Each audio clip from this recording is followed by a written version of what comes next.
ভারতের প্রতিটি রাজ্যের নিজস্ব কিছু উৎসব রয়েছে। আমাদের বাংলার প্রধান উৎসব যেমন দুর্গাপূজা, তেমন প্রতিবেশী রাজ্য বিহারের মূল উৎসব হলো ছট পূজা। মূলত সূর্যদেব ও তার বোন দেবী ষষ্ঠীর প্রতি উৎসর্গীকৃত 4 দিন ব্যাপী এক মহাব্রত এটি। প্রতি বছর দীপান্বিতা অমাবস্যা বা দীপাবলির পর যে ষষ্ঠী তিথি আসে, সেই তিথিতেই এই ছটি মাইয়ার ব্রত করা হয়ে থাকে।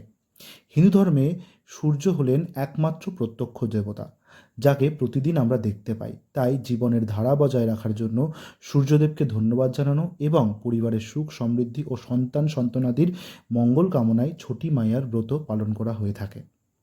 আর বলাই বাহুল্য, আমাদের কৃষ্ণনগর হচ্ছে উৎসবের শহর, উৎসব মুখর শহর। প্রতি মুহূর্তে প্রতিদিন কিছু না কিছু উৎসব রয়েই যায়।